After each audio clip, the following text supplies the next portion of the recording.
The Queen Vic Market converted to become a fantastic backdrop for the IRG Ride to Work breakfast, held on a beautiful autumn morning in Melbourne. In the 1980s, Victoria led Australia in terms of innovations and initiatives for motorcycling, and we changed a whole lot of rules and regulations. One of those rules was we're the only state in Australia to have footpath parking, and that came about with another Lord Mayor, Trevor Huggard. We're also the first state to get the European Grand Prix after Wayne Gardner won the GP. If you'd all welcome Lord Mayor of Melbourne, Robert Doyle. Partly today is to promote things like the free parking on footpaths, and we're certainly committed to that at the City of Melbourne.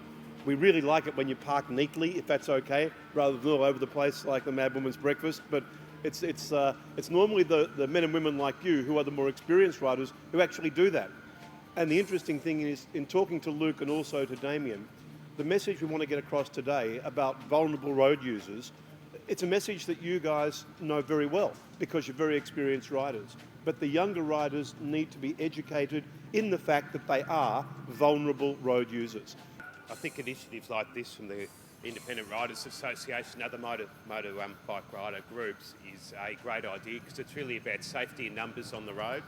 The more of you on the road, hopefully the more aware our car drivers are. That's a serious, very serious issue. I don't think our car drivers are aware enough of both pedal and motorbikes. That's a serious issue, as we're well aware, and more so you than anybody else. I'm not a bike rider, but I know how vulnerable you are on the road, and I know how ordinary the awareness of many in our community is of both pedal and motorbikes, and I think that's something that a lot more needs to be done. We're aiming to get filtering in by the 1st of September this year.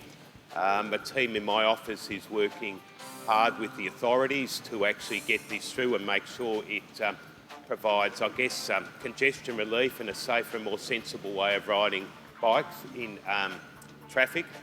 Separately, we're also about to go forth with sharing a road campaign more than anything else to make people more aware of who's on the road, to make them more aware of vulnerable drivers. Because as I was saying a couple of seconds ago, there just isn't that awareness that there needs to be when people open their doors, when people get out of car parks, when people swerve or like. They're just not aware that there are other users on the roads, and we as a government, we as as a community, need to work on that to make sure that we aren't putting our vulnerable road users at risk. We all know how important it is to keep your space on the road and not give it up. When you give it up, you get pushed aside, you get marginalised, and you get placed in danger.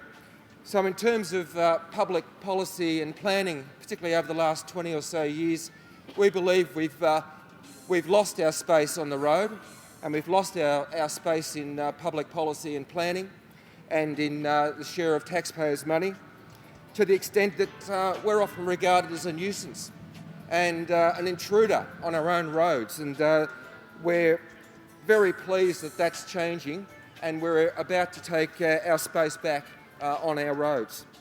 On this particular occasion, because it's important, we're all trying to build community, isn't it? Community. So we'll have to get used to that word because it's new.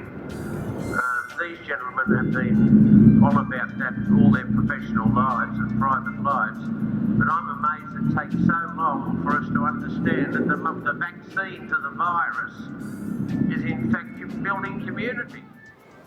G'day, we've had a very enthusiastic crowd here. They're starting to break up a bit now, but the Lord Mayor spoke, the Minister for Roads, Greg Pond from the Scooter Association and Father Bob, and it went over very well indeed. Motorcycling's magic and we want to keep it that way. See you on the next video newsletter.